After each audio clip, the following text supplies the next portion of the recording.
She live. Oh boy, it is. What the heck was that? What kind of sound was that? Oh, Exhale. waiting to exhale. It's late, man. It's a Friday. Nobody's expecting us to be on Friday this late. But guess what? We are. Fry dizzle. We're here. 60 Fry frames per dizzle. second coming at you live. 6-0. 6-0, man. That's it. 6-0. And I assume Harris is bringing us in. Harris is just about ready to jump into the loud part of the music, my friend. I do miss that, man, that I can't when I'm remote. I know. I can't hear them. I know you can't. But guess what? I can. Haha, yes. And it just rocks. Boom. Excellent. Oh, yeah.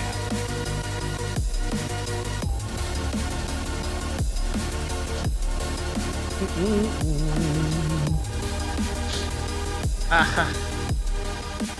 It is that time. Yes. It's Friday. It's late. You got Chada? I do have chatter. Oh, excellent. As do I.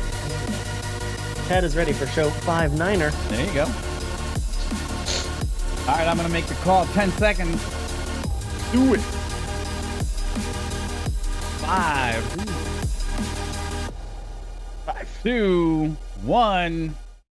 Hey, everybody. Welcome. Not Your Average Show here with Yo. Corey and Mike. What? It is What is going Friday, on? July 9th, 2021. And Corey is once again live from way out west. Welcome, everybody. It's late and it's a Hey, man. Friday. How's it How going? are you, man? I'm doing good, man. 2 hours. 2 hours in the past. 2 hours in the How's past. the future treating?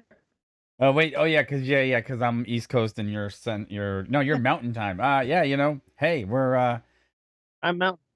Mountain Time. We are getting inundated, or we were inundated earlier with quite a few thunderstorms. So we have endured, but man, I'll tell you, today's been one of those days where we got actually hammered by some pretty good ones. Yeah. And after enduring the remnants of Elsa earlier the week, hey, it is what it is. Yeah. So, Yeah. but that's Yeah. Well, just a dust storm here, man. Like I said, it's dry, but just a random dust storm, which I haven't seen too many Right. out here. But that one hit literally like 2 minutes after I walked into the house, and it was like, okay, I'm glad I'm inside now. Well, there you go. Yeah. When so Corey texted me and said, "Hey man, I'm running a little late. We just got hit by a dust storm," and I'm like, "Interstellar."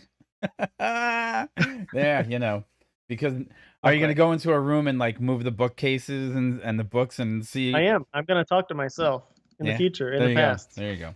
and reveal all the secrets that I don't know Oh, yet. lots of secrets. By the way, we got tons of stuff to talk to you guys about today. We do have Tesla gets salty, and we're going to talk about some of their new battery technologies that they're looking at for getting some lithium ion. And we're talking about the NHTSA. Is that what it is? The NHTSA National, Highway Transportation Safety Safety. Administration. They're going to crash into the autonomous party by taking a look at, well, basically autonomous crashes and how they're going to be reported going forward. Traffic Safety. Yeah, We have Canoo and their new e-sport vehicle. And last but not least, we talk about it quite often here on the channel, but the air taxi needs of the future are also going to require pilots. And the CAE has teamed up with Volocopter of all people, and they're going to be bringing us the future pilots of America. So we shall see. Well, we shall see if they're bringing us the future pilots of America, because that entails a lot, because there's already, shortages of pilots kind of in America, even post-COVID. There's, I don't know. There's stuff going on. So we got a lot to talk about. So with that said, one of my favorite lines. Do we just want to get into it? How do we want to do this? You want which one are we going into first? Which one do you want to do first, man? What do you want to lead off with? I don't know. You pick. I'm gonna stay shy in the corner today. Maybe we hit up Canoo first. Hey, there you go. Just back to some electric cars. Go right ahead. Let's do it. Yeah, so cool. Okay. It is all yours, sir. Okay, excellent. Well, cool. So welcome again. This next one we're going to talk about is from Electrek. Electrek, the website. It's Canoo's upcoming electronic sports vehicle spotted in California. So if you guys don't already know, we covered a car manufacturer called Canoo a number of shows back, and actually it was talking about how some personnel had left and gone somewhere else. But we came across their website and we're starting to look at that and was like, actually these are kind of interesting. They had a truck we looked at that thought was pretty Hmm. cool, but we did notice they mentioned they had a sports vehicle, under wraps, and that's really all we knew about it. And I think one of us came across this just a few days ago. It's actually a little bit of an older article, which is fine, but it basically has some like spy images of Canoo's quote sport vehicle. Um, Hmm. so it's pretty cool. I do want to kind of find out more about this company in general. I was wondering if I could find maybe a place that maybe to see some in person. But it's kind of cool to see that they're kind of going to go into that sports car category. If you look at it, kind of some of those images down there we have linked down there, and I know Mike's got them up there too. But there's a side shot and then also a rear shot. The rear shot kind of it, I don't know. I'm not sure how to really read that rear shot, but the side one, the shape is really Hmm. interesting, I think, to me, because the front of it, it might be some of that shadow play. I'm looking at this one with the visitor parking sign there and the guy pushing it out, but the front kind of reminds me, again, that might be a shadow there, maybe of like kind of a Lambo kind of front. I'm It wondering, does. It does. I didn't see it till you just said it, uh, but now that you did, I see it. might be kind of cool. It might be a shadow though, so it might be nothing. Um, but Hey. basically they say kind of looks like late 2022 for some of Mm-hmm. these, and then the pickup truck to follow in 2023. So with this particular vehicle, 2025. So it's still some ways off. This is pretty early. If you follow car manufacturers at all, you'll probably know. It's probably going to change shape Right. before we ever see it anyway. But it's cool to see that this company we kind of just learned about, Canoo, is it's doing stuff that they say they're doing. So, Yeah. I don't know. What do you like?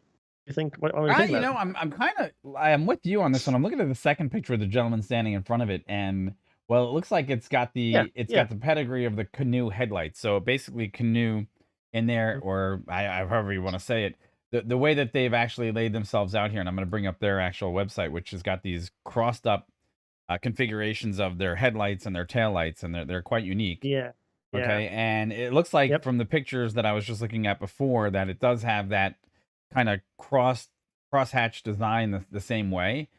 And as we flip yep, over to this one over here, we just want to take a look at it. You can kind of see them right there by the guy's leg. There's those crisscrossed ones, but I do see, and that same vision, the way that there's a little bit of light shadow reflection where it's changing the angle in that picture that you said by the visitor mm, parking only, but it does yeah. have a little hint, and I can kind of see a little bit of Lamborghini in the old Countach, right? Was that what it was with that very sloped design? Kind of a little bit, and I mean, there's not as much sharp lines, No. but maybe a little hurricane. But I mean, like it's a shadow. I'm almost sure it's a shadow. But anyway, there you go.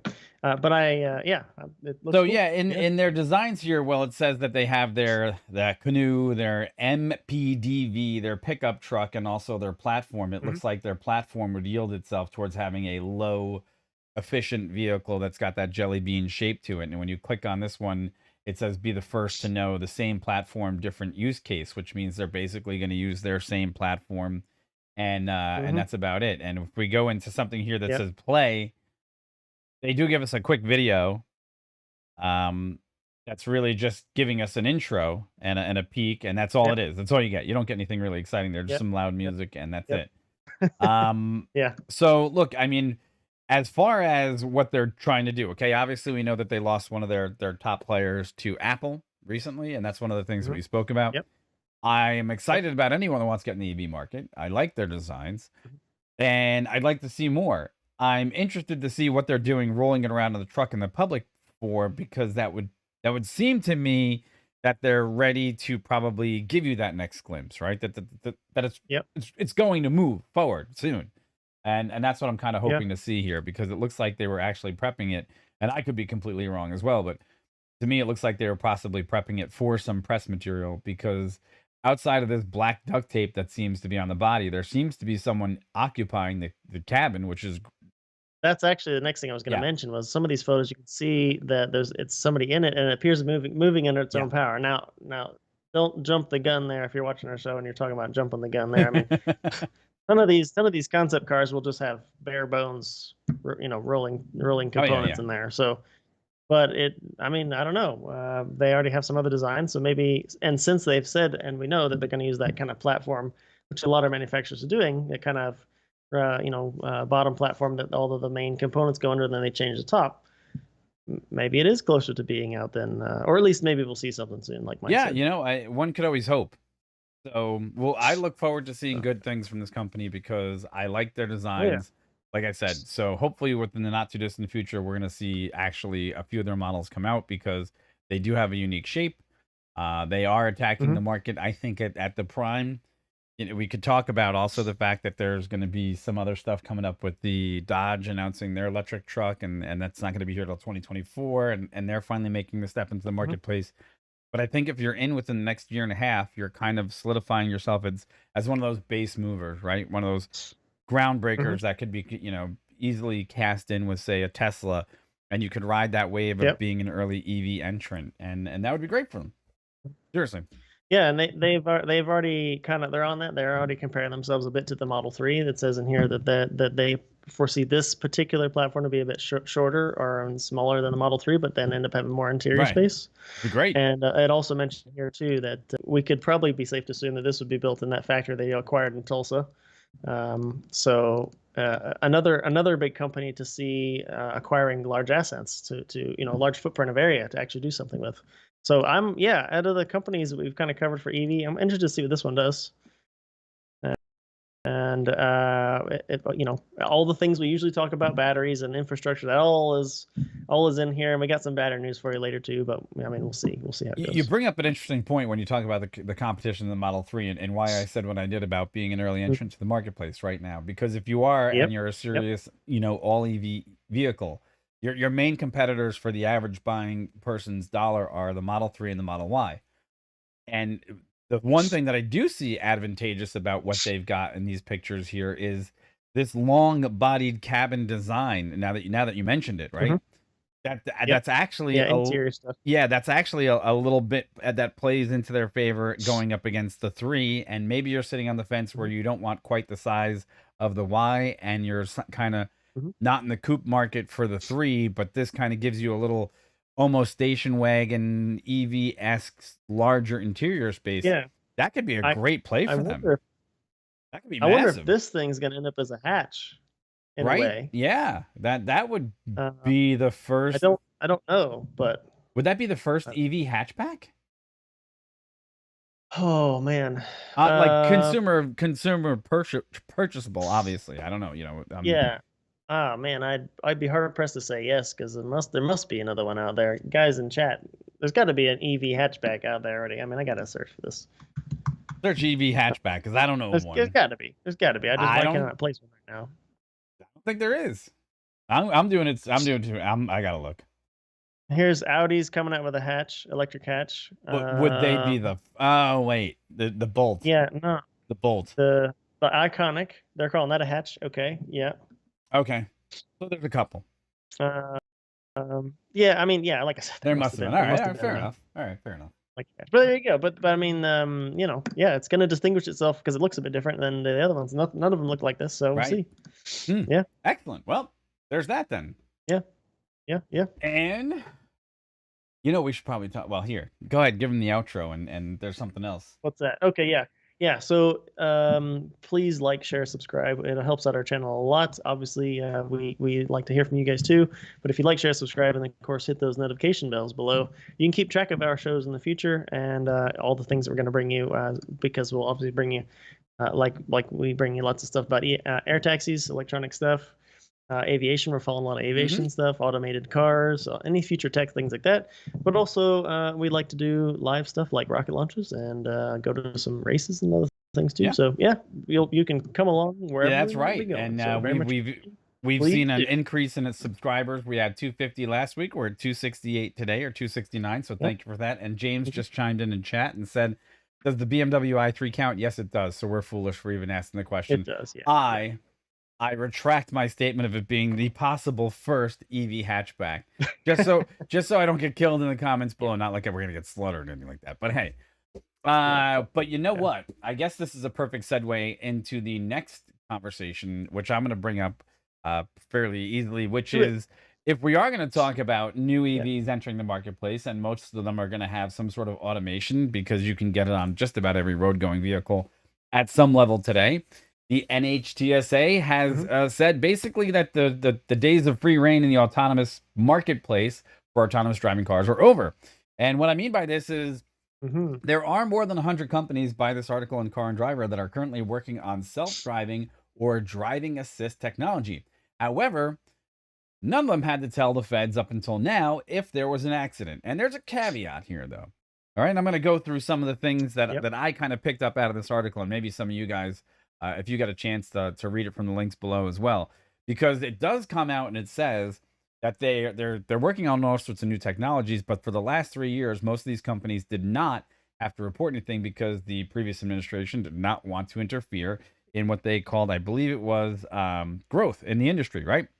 So that's Stifling that was innovation, it. I Yeah, think. Yeah, stifling but yeah, it's innovation, just, yeah, right? same. But I'm Yeah, going to yeah, go yeah, into a yeah. conversation here about oversight versus quote unquote oversight, which is basically where they went to here is how they're going to report this is they wanted to see if there was airbags or well, here's what's going to be reportable, right? Airbags deployed if there's a Right. death, if somebody goes to the hospital, if the vehicle needs to be towed, or if a pedestrian or bicyclist has been hit or actually impacted in some way, shape, or form. And they're talking about this for the ADS systems or the automated driving Mm-hmm. systems or the level 2, Yep. which is the ADAS, Yep. which is engaged, right? That's level Yep. 2, which means some of these things could be blind spot monitoring, some of they could be lane system, some would be adaptive Yep. cruise control, Yeah, exactly. right? And this Yep. impacts not only just Tesla's like autopilot, but also GM Super Cruise, Yep. right? Cadillacs in there. Yeah, There's a lot of companies with level 2, lots and lots. Okay. actually. So And now the yeah. other thing that here's what I'm going to talk about oversight versus oversight because basically they're saying that they're going to compile this information and when they do it they're going to basically after that look at what's necessary and then release it to the public. Okay?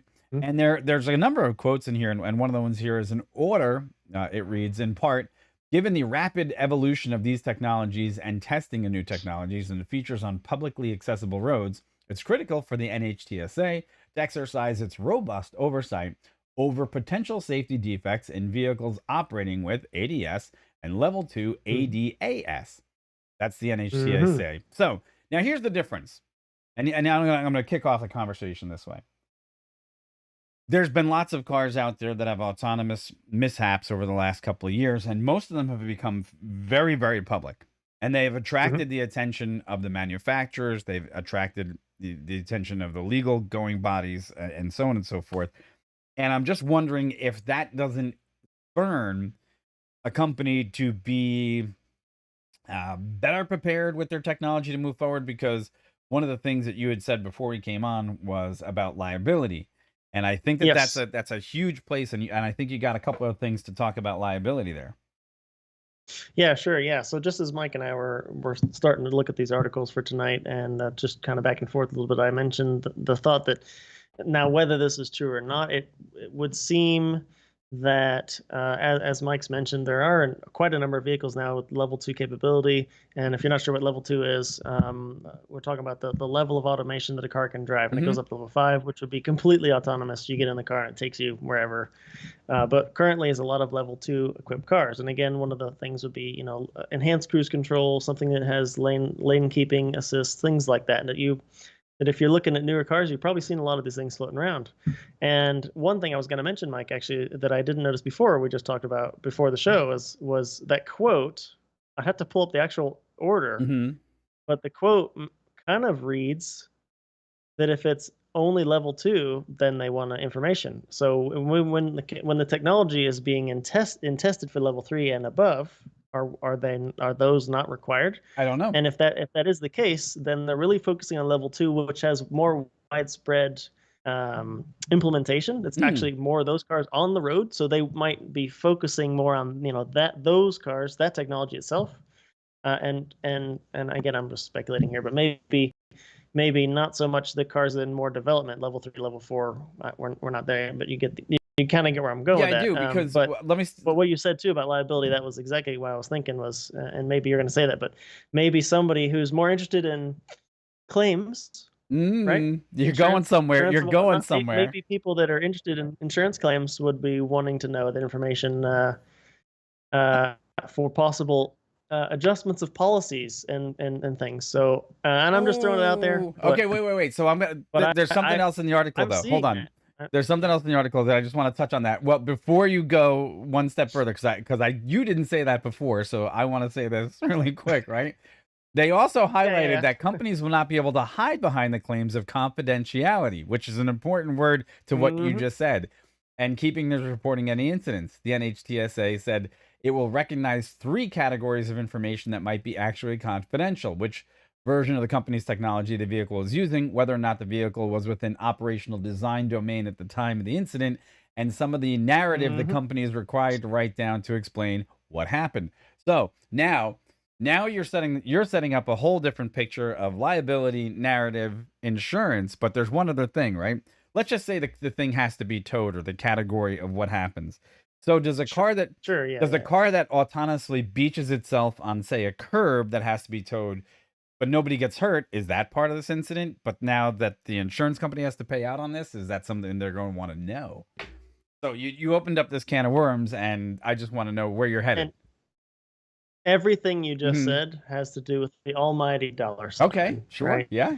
And that's really where this is coming from, right? So exactly the thing you just said, if an automated car is doing lane keeping, and it kind of would drifts out of a lane and it hits a bush and it knocks the bumper off because It's you're going at expensive 50 miles bumper. an hour, right? Nobody got hit, but there's been an incident, right? Something you've hit something.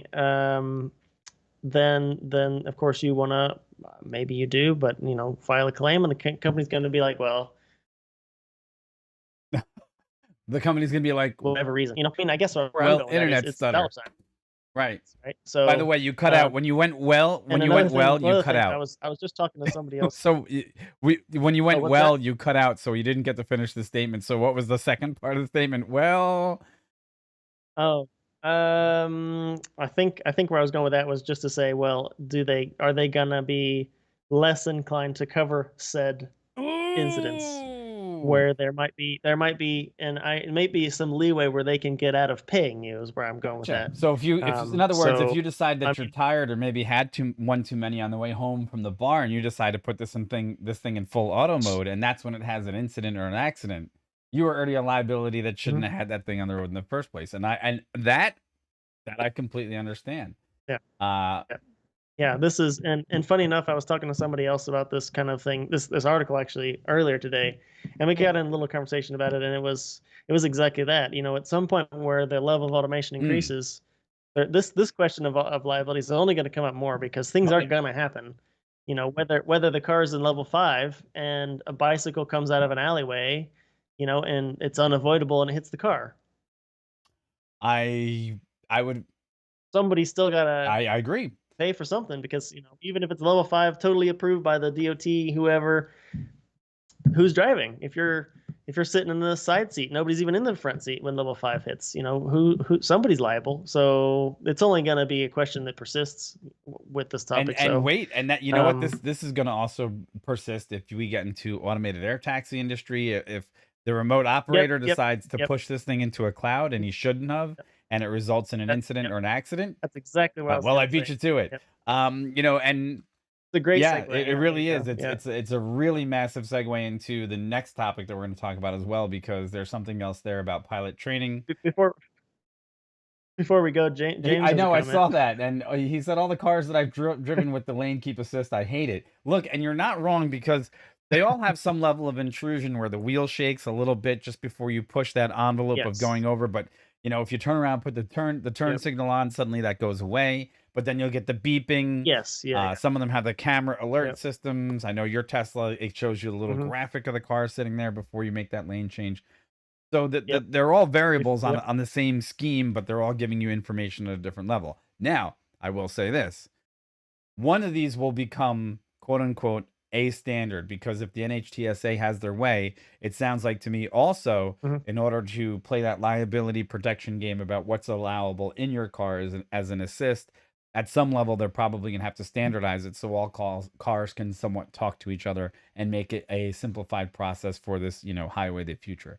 So Yeah. Yep. oversight versus And just oversight. one last thing for me, and then yeah, one last thing for me, and then I'll be done with that. I just want to pull out a Hmm. few more details at the very bottom. It just says that if the order says that companies will have a 1 day leeway from learning about this whatever incident is to file, and then 10 Oh days for the yeah, yeah, rest yeah, of the yeah. details, whatever that might entail. But then it also says it must file a monthly report if that company has no accidents at all, and then likewise, this order is in effect for 3 years. So while we'll keep track of this for 3 years, or Mike and I will keep track of this, knowing it's only going to be going for another 3 years. We'll have to see, obviously, where the technology ends Hmm. up by then. Do they say, okay, level 2 is great, we're happy with that, boom, level 3 is now on our radar, or does this evolve into something else? But also, if there's any pilots out there, you'll know some of these incident, then you have so many days to file. That looks familiar. So Yeah, I am take looking, FAA, take NHTSA and replace it with yes, FAA, and it's very similar. Yeah, yes, very very similar reporting scheme. uncannily. So we'll be interested to see what happens in 3 years, Yeah. basically. So Yeah. James had one more comment in there. Not only with my sister's car, it changes the way that the steering feels. It's also true. I've been recently. I've been in the new Ford Explorer, the new Yes. Mazda CXE, CX-9, excuse me, and both of them had varying differences in the way that they felt. But they gave you different reports on when you went to escape that lane. So anyhow, hey folks, if you Yep. like what we have to say in this Yep. topic, by all means, like and subscribe, and we Yep. appreciate all the support. Thank you again from the bottom of our hearts. And additionally, hey, if you think we're on track for this one, or we're following the right path, let us know below. And if you think we're completely off the path, let us know. But there's going to be a Mhm. lot of money made in the companies of the future that are going to be developing part of these technologies, the sensors, the drive motors, everything else that you don't really think about on a daily basis. But there's going to be a lot of component players out there that are out to make a quick buck. So let's see how that transforms the entire industry over the time that we're working with it. So hey, cool. All right. So Mhm. you know what I'm going to do? I'm going to go to the CAE one, because this kind What's of gets into that same conversation a little bit, and then we'll close it out with Yep. Tesla. How's that for you? That sounds Yeah. good. Yeah, it does kind of fit better with what we just talked about. So Yeah, I yeah. didn't even think about it until, and like, actually when we got in there, I was like, oh, that's eerily familiar, because training's going to be important. Yeah. Okay, so here we go. I'm Yep. gonna go into one last conversation here for what we got going on, and that's basically, this is from SUAS News, and this is just recent, July 9th, and it's CAE and Volcopter partner to create the global air taxi pilot workforce of tomorrow. Now let me take a drink after Yep. that, because that's a lot to be said, but there is a lot going on here, Yeah. right? There's so much going on. Is that we've talked recently about the urban air mobility that's going to basically be facing the challenges of the air taxi market, the growth, and everything else that's going to happen. But on top of that, you're going to need some sort of pilot workforce to fulfill those seats. If not, if they're not going to be fully automated, you're going to need ground operators or some stopgap person that's going to occupy the seat Hmm. until the pilots are actually ready to actually get out of the aircraft, right? Because it's Yep. still an aircraft. Now, the best part about this entire thing is that CAE has an amazing track record, okay, of producing some of the best simulators, some of the best uh, pilot development programs. They're a global leader in aviation. These guys are serious, okay? There is nothing not serious about this proposal. And the fact that they're looking to attack it with up to, and this is where the report comes in and says, the CAE commits to expanding its internal training network to support Volocopter's growth and global pilot training with a forecasted investment of $40 million. Right? Now, there's a couple other things that are caveats here, though. All right. And part of these training programs, they say that they produced this white paper, and the white paper in and of itself is quite embedded with big ideas. But the problem is that it's only 15 pages long. And when you look at the caveats that are here, they're talking about something that I really want to get into very quickly here. Okay. And that Yep. is this part right here. They're basically talking about the fact that they're looking at commencing these operations by 2023, 2025. And they're saying that the global aviation industry has struggled to recruit and train enough experienced pilots to fill the cockpits of airlines and the business aviation and helicopter operators. And there's a growing Yep. industry realization that development of eVTOL aircraft and launch of AAM operations will further increase demand for professional pilots. Okay, I'm going to stop right there for a minute, okay? Hmm. Because I don't know if that took COVID into effect because they also laid off a ton of pilots in the last year and a half as well, right? So, Yep. which makes people shaky about staying in that workforce environment, so on and so forth. But what's your take on so far what you're seeing here with the CAE? Because you and I have both got a lot of experience of with this type of pilot training, and what's your take on it? Yeah, I mean, as you mentioned, CAE is definitely got some pedigree and assets that they can use to that they would be able to do this effectively if this is what they want to do. Again, it's really kind of thinking about what, when you ask about this, I'm also thinking to myself, okay, again, where's the FAA come into this? What kind of level of certification is going to be required to fly such a vehicle? And we've kind of mentioned some of this before. Brainstorm, we said, okay, if it's straight VTOLs, then you're probably thinking helicopter Mm-hmm. pilots. But again, there's many different designs of VTOLs. Some VTOLs are really kind of designed closer to like a helicopter replacement. So Right. maybe that would be more helicopter kind of flying. But then there's many VTOLs that are again vertical takeoff and land. But then the cruise part is very very more similar to planes. And some of these, depending what they are, they might fly even much higher than the average helicopter would fly. They have different. They're used for different things. So really, a hybrid between helicopters and Sure. airplanes. So I do wonder, um, where actually, really what an FA person would say about this. Like somebody in standards, flight standards district's office or something would say really about this particular report here, and what they think. Mm-hmm. What are they? Somebody somewhere, and I say that, and maybe I'm wrong, but somebody somewhere in the FA must be thinking about the exact same question. Sure. This is a market that is emerging. It's going to be something that happens in whatever form we do see. And just like you mentioned, also, Mike, there's going to be, and I think I've talked, even if the vehicles are going to be totally automated, Mm-hmm. take off to land, there's going to be stopgap pilots somewhere in the chain, Sure. whether those pilots are going to be on board for a while. Or they're going to be in that backup center we talked about with some of the other players. Like most recently, EHang is going to have a room of pilots wherever that they sit, and they're going to have the ability to take over. There are obviously going to be many players that are going to have the same kind of idea. Yeah. So, That's a good talking point though. So will there be pilots needed for this? Yes. I just wonder what they while Volocopter and CA partner, and this is the great like maybe first step thinking mhm. about it. Well, What does the rest of it look like? let me You know. interrupt you there for a So second because here's the thing, right? You're right. There's going to be a need for you're looking at pilot hybrids for the future, right? You don't know if these guys are going to be seated in the aircraft at first. And let's take a look right now at the velocity or what they call the vol this is what they're sharing as the the Volocopter. Volocopter itself and what they call the Yeah. Volocity, right? This is their main design. Oh yes. Okay. Yep. Now, let's face it, it's pretty rudimentarily just an overexpanded drone. I know some people like that idea, some people don't. If you disagree with Mhm. us, that's great because it's just the way we see it. There's not much innovation in the design except for taking multiple motors and replacing the rotor disc of what was ordinarily a helicopter. Okay, fine. All right. So they're calling this an extraordinarily safe design. And what I'm wondering though is how much maneuverability and how much pilot training is going to be needed because right now this looks to be a one-on-one vehicle, right? There's not much room, let Yeah. alone for passenger, let alone pilot. So, Right. if it's air mobility for one, that's an expensive solution. If it's air mobility for two, you're going to dilute the price over how many pilots for monitoring how many systems and how long are they going to be able to Of fly? course. What are their operational hours going to be? What kind of airman class are they going to be? Lots of things to be Yeah. decided here, right? What kind of currency are they going to have? They're sitting at a desk watching 10 flights at a time that they never Right. fly. How much time do they? How I much mean, time do they have to spend in Sims? What's their IMC I don't requirements? know. So I don't know. lots of I things, don't and know. this one kind of gets me I don't know. to the second part of the conversation. You and I both have a lot of experience developing curriculums for the people that have to be flying these, especially helicopters. Yes. Okay. Yep. Yep. Yep. So Corey was chief pilot. I was training captain. One of my things in training standards was to actually write the physical standards of which we actually would train pilots to. Okay. And Hmm. so the interesting part here is I'm kind of curious as how you're going to get to measure a standard from top to bottom, like you said, because you don't really have a syllabus. You don't really have the Hmm. input controls and you don't have any unification of any processes yet.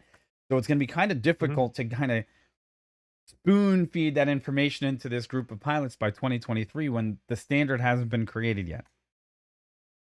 Yeah, exactly. I mean, and to kind of maybe shed a little more light on people who may not know what Mike talks about when the curriculum. So if you haven't been a pilot, I can give you a little bit of rundown, kind of how things kind of go, really, really quickly.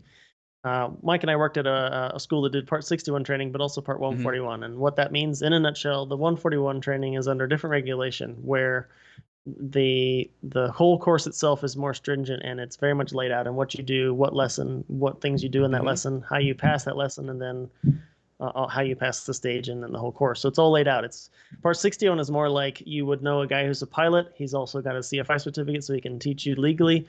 He takes you up and you fly with him doing things for 6 months, and then eventually you know everything, and he sends you for a check Correct. ride, and you're done. That's Part 61. One's very So stringent, Part one's fairly 141 lenient. generally, yeah, Part 141 is generally, definitely seen as a better program because it Rigorous. has, as Mike's kind of alluded to, better Hmm. standards, and you kind of know what you're getting, and the FAA knows what you're Right. getting. So the FAA people that are in that area, that monitor that school, they also can approve or disapprove that program, and they can put their input in, and then once it's approved, they know it's a good Right. program. And but the other Going problem through is all that, the other problem is we also did it to a different standard for EASA, which is the European standard, which is yeah, yeah, actually takes it to a whole nother level because that's many hours of ground schooling, many hours of examinations. The entire exam process is different, and it's to a much more stringent standard. So, and we had yep, those trainees there as well, and Corey and I were both first in them because we trained them. We had our EASA instructor yep, certificates. So, yep, that's a yep, whole nother standard. But I wanted to interrupt there because it yeah. gets higher. There are higher qualifications. Of course, and just alluding or expanding a bit on what Mike's talking about, there's other material that whether you're training or aviation administration, safety administration, or the FAA, there's when a school like a chief like myself would go with standards like Mike, and we would look at something, and we would design the actual course itself, what the material looks like. Hmm. We draw from different places, whether it's previous experience or a report from somewhere else about safety or something about this thing over here, or maybe it's actually the guidance from the FAA itself, Hmm. which is now called the ACS. JCS, It yeah, used to be yeah, called PTS. Basically, it's just a document that uh, very explicitly lays out what a applicant would need to meet the standard for whatever license you're talking about, or certificate you're talking about. And we can use that as kind of the skeleton, the framework to have a basic idea of how the course looks. And then we could go best practice, whatever we're talking about, best practice, kind of fill in the gaps and make right. it a better program. I guess They've as got I their kind work of cut out ramble for on here a them. bit, and Mike's got his input too. What we're kind of getting at It's a is big deal. there's a lot going on there, and this is a new thing. And just as we kind of really quickly said in the beginning, what does this fall? What even category is this aircraft going to be? Hmm. I don't know. I don't know either. So this is a huge conversation, and we're really only just barely scratching the surface with you guys, just from our experience and some of these documents. So it's going to be something we can talk about many more times if that's what you guys want to talk about. But yeah, it's a big deal that CA is getting in here, but what it's going to look like is It could be. So here's the thing: when you jump in 2 feet first, and unless you have a standard that you can apply, look, it's easy. We understand what the role for pilot should be, and I think that's where Corey was kind of giving that explanation of is that we're not making new pilots, but we're making a new aircraft, but we're making an aircraft with a yeah, very defined, specific set of rules that might not ever go, say, cross country. This thing might not ever go 25 nautical miles. It might not ever, it might. it might not ever stray into some of these other categorical rules that have always existed. And for that, where Mhm. are they going to fit this in and how are they going to develop that curriculum? It's going to take a while to Yeah, work where this some out. of these yeah, where some of these air taxis legit say they're going to go 35 miles Yeah, maximum range. And other ones say 200 miles at 200 miles per hour or that's a more. performance vehicle. That's a Yeah. huge range Yeah. to say, oh, you're an air taxi pilot. cool. You can fly the EHang 216. Great. Oh, you're an air taxi pilot. Oh, go ahead and fly the Hyundai motor one they got down here on page 12. Or the If you go down Jetaptera there on the, J2000, because that's going to be or the Jet yeah, Aptera, which is going to go 200 miles per yeah, hour and 200. So it's going to be they're different. not the same. Yeah, so I'm not sure. Yeah, it's interesting. It's going to be real interesting how they Yeah. get the standard together. Hey, if you guys like this conversation, do us a favor. Go ahead, like, subscribe, and join the conversation with us. We could have gotten this one right. We could have gotten it wrong, but we want to hear from you guys below about what you think the future of the air taxi market looks like. And on top of that, where the money is going to be spent to train the next level and next generation pilots in the air taxi market. Because that's another place to follow some of the money that will be invested in the not too distant future. So we'll wrap that one up, and we'll kick that one down the road for further discussion. And let's move on finally to something that Corey, well, if you're going to be Tesla, I have to say, because I came up with it, if you're going to rub salt in their wounds, this is the best way to do it, because they're doing everything they can to do it, and I'm in love with the idea. So go ahead, take it away. Cool. Yeah. So actually, just as it would be, we're headed back to Electrek for this one because it was worth talking about. And this one is also a little bit earlier in the month, from July 9th, but it says basically, as the title goes, Tesla patent reveals Elon Musk's quote table salt lithium extraction process that could slash costs. So basically, the long and short of it is that Elon Musk has made some quotes about a different way to extract lithium to use in making batteries. And typically, the way it's done is they pump brine into the ground, and they get a slurry up, and then they can get the lithium out of the slurry, and that's what a lot of the previous has done.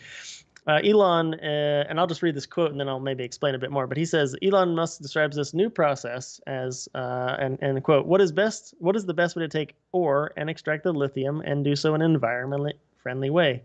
We have been looking at from a first principles physics standpoint instead of just the way it has always been done. We found that we can actually use table salt, sodium chloride, to basically extract the lithium from the ore. Nobody has done this before, to the best of my knowledge. End quote. And he's basically saying that by doing this with this method, we can talk a bit more about too. He could about cut costs about 30%. Huge number. That is significant. Yeah, that is huge. Significant. Talking about lithium process. That's huge, because as people may know, right, batteries are a significant portion of the cost in EVs, and as we know, we're trying to get different chemistry for batteries so that the battery density has more energy density. That's all valid, but the basic like raw materials such as lithium in this case, if you can just reduce the 30% of that cost there, that's a huge savings. Yeah, huge. Yeah. And so the long and the short of it is there's a bunch of stuff on here, a lot about the chemistry, and actually down at the bottom, if you guys want to look at the patent, it is linked down below in this particular article. So just scroll down a bit if you wanted to take a look at the actual document. The long and the short of it is that where we talked about commonly lithium extraction, again, pumping a brine into the ground and then extracting that and then getting a slurry and getting lithium out. Elon has, in the patent, talks about a way to take the lithium that is in the higher concentrations in clay, to take that and then use sodium chloride with heating and some other methods to basically use acid leaching to get the lithium and other impurities out. But to get the lithium out, of course, is what. And I think in a centrifuge, right? Acid leaching and a centrifuge. It's got to have a couple hundred temperature. Pounds. There's temperature involved, and there's a few things. And they talk about different methods and the times that they have tried the different length of time to do it to get more of the lithium out of the mixture. But what I also found interesting, and I wanted to let me find it because. Yes. What the other interesting part about this, which is interesting, right along with this patent, is it looks like they're probably going to be trying this new process out with their new lithium claim deposit in Nevada, which is about 10,000 acres. 10,000 acres. So you beat me. I had that on my notes. I had that on my notes, and you stole it. Yeah. Sorry. So yeah, so the patent paired with, we already bought a place with a whole bunch of this.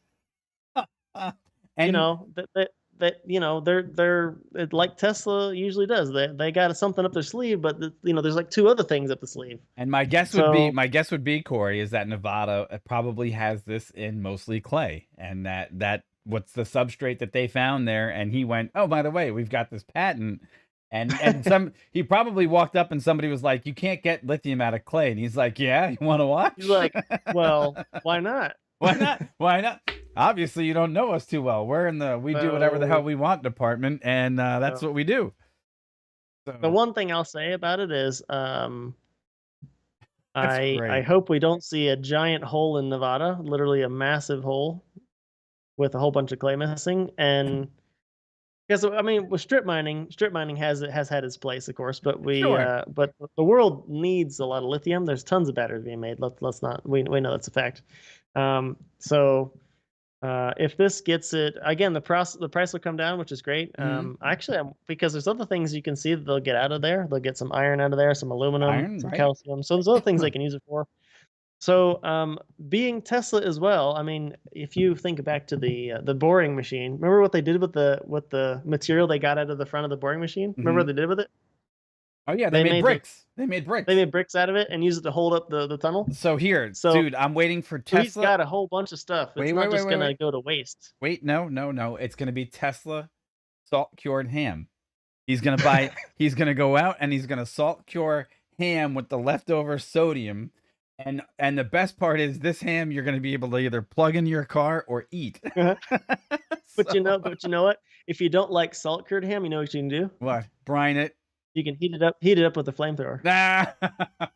Oh, I see what you did there. I see what you did. Hey, and just eat it. Just we yeah. make So jokes, but look, there's going to be some trails of investment money to be made here in places that people don't yes. really know yet that are going to be a part of this process. Because look, if he gets closer to where he wants to be in the solid state battery department, and he also Mhm. perfects this lithium extraction method using sodium, and he gets it at a 30% ratio of, he recoups it at a 30% better ratio than anyone else has done before.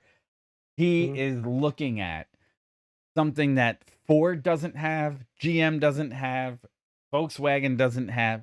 Nobody else I mean, that's Panasonic, yeah, like yeah. battery makers like Panasonic don't have, Nobody else is gonna have this. And look, everybody, so everybody, I'm sure sees enough of our videos and they think, my God, here they are sweating all over Musk and Tesla again. But here's the problem. yeah, but this is valid. Yeah, Yeah. yeah. Here, the biggest issue that I have is that nobody else is doing this stuff on the ragged edge, and you kind of have to expose the genius a little bit here and peel back a layer. And if unless you knew what was going on in Nevada at the time, and you really didn't pay attention to how they Yeah, were yeah. going to buy up all that land, and you're going, nobody can do this. Mhm.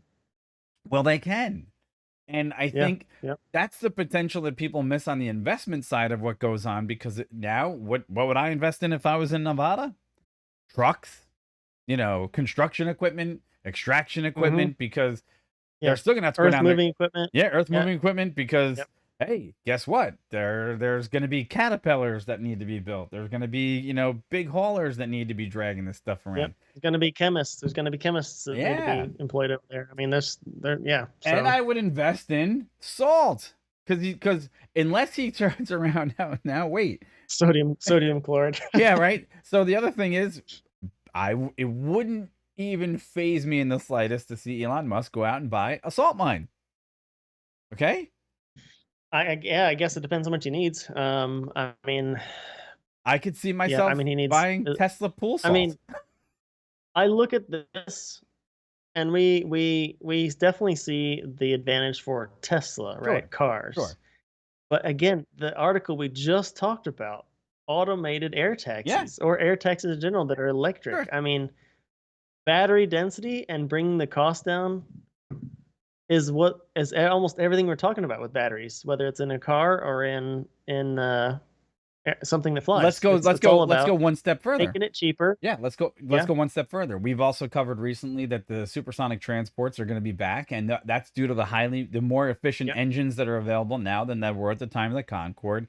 And at every Mhm. every step of the way, companies like GE and their engine manufacturing and Rolls Royce, as they've gone to higher bypass ratio engines, okay, they've all done this at the level of trying to improve the efficiency of the current aircraft that you have. Now, it's funny to Yep. note that back, say, 20 years ago, yes, you could get from New York to Florida in about 18 minutes faster than you could on the trip today. However, the amount of Sure. fuel that it burned over that same trip was almost Oh yeah. over 40 to Oh. 50% more fuel, right? So Mhm. when you hear a number like 30%, don't balk because it'd be insane to think that, oh, it's not worth the investment. It is. Yeah, but There, yeah, but the volume yeah, the though. volume's going to be excessive. So, Oh, great idea. When I was chuckling when you sent me this one, I was like, people don't even know what to do. They're not even gonna know how to keep up with it, and they don't even know how much it's gonna change the game, the playing field for everybody. So hey, hats off to them again. Yep. So sorry. You got anything else for that one? No, I'm just, if you couldn't tell that I'm actually excited about it, because it's true. Well, it's true potential, right? And that's the hardest thing to come by. Yeah. It's true potential, and when you see true potential like when that, when we talk about a bunch of stuff on here, but when we see something that legit is a great idea and it's gonna work, I mean, it's cool. It's exciting. It's exciting. It'll make that transformation a lot easier for people to swallow. So there you go. Oh, cool. So, but again, with that, I'll say, with that said, right? With that said, yes. Please like, share, Yeah, subscribe. We very much appreciate it. It helps our channel out, and we are excited to bring this stuff to you. So if you're also like to hear what we say, keep track of us, and you'll hit the bell down there. Make sure you know when we go live. We do the live shows a few times a week, and we'd super happy to have you. And thanks so much for all the support in the past few weeks as well. We appreciate it. And here's the funny part. Here's going to be a great perspective that we can have for the not too distant future, right? This technology is going to change so rapidly, and some of the players might change hands from today till tomorrow. And it would be interesting to look back 3 years from now to see the things that we got right, to see the things that we got wrong, to see the see the transformation of not only the channel, but to see the transformation of the information, to see what really made it and what didn't, and how wrong or right we'd be. So if you guys want to be a part of history, let us know in the comments below, because we'd like to hear from you. Exactly. We're like a little time capsule. Exactly. You never know. You never know. That's true. All right, folks. Well, that's it for our Friday night. We've had fun sharing it with you, and I think next week we're going to try to bring you back to our normal 3 shows, except we're going to probably transfer the schedule a little bit around and get back on track here for you. And I do believe that in the not too distant future, we also have 2, not 1, but 2 rocket launches, and one of them I think is going to be a Delta Heavy, which should be a lot of fun. So we're looking for, and we got to keep track. I know it's only the 9th of July, but this month, again, don't forget, we're supposed to see the... Of course, you cut out right at the wrong time. You cut out. Falcon, the big booster, SpaceX's big booster. Yes, you cut out. You write that right 3 times now, or 4 times when you've had a perfect point to be made, and I'm like hanging on bated breath to hear what you have to say. You cut out. Like someone was doing it on purpose. Say that again then. Well, okay. Recap. Take 2. Yeah. Don't forget, today is the 9th of July, but don't forget this month also supposedly is SpaceX's orbital starship test. Oh yeah. To take off from Boca Chica and then land off the coast of Hawaii. So that's supposed to be this month. There are some pictures online. You can find them with a fully stacked, not the Starship, but the fully stacked booster. It's pretty big. It's going to be cool either way. So, well, there's that. We also have, I think this month, Virgin Galactic is going to take off and take their first group, right? Yeah. That's another one. Yeah. And then 2 weeks. Branson. Yeah, Branson's going to do his. And then just after that should be Jeff Bezos and Wally, right? And his brother. Yep. And his brother. Yep. And so those are just a few that we've got lined up. Look, we can't cover all of those, and maybe we can. We can probably squeeze some of that in. So we're going to do our best to bring you our version of that, but that's all stuff that we're looking out for in the not too distant future as well. So cool. And hopefully soon we're going to hear back from the folks at Jet Up Terra. We'll have a conversation with them. So we're excited for that. So lots of things cooking for the channel. So I'm done. You done? I'm good. Yeah, it was good times. Thanks, man. Excellent. All right, guys. Thanks for tuning in tonight. We know it's late, but we enjoyed our time with you, and we'll check in with you real soon. Take care, everybody. Have a good night. Thanks, YouTube. Take it easy. See ya. Next time. Bye-bye. Later. Bye-bye. Yeah, we still need better music at the end. But, it's got to have a quicker intro. Yeah, I got to have an intro and an outro. I mean, that's just what works. Anyhow. Maybe there's a way you can cut to the... Well, obviously a different song would work too, but maybe if you could cut the music on before the transition to the ending slide. I have to work on it. I don't know how you'd have to... I don't know how that would work. Yeah. I don't know.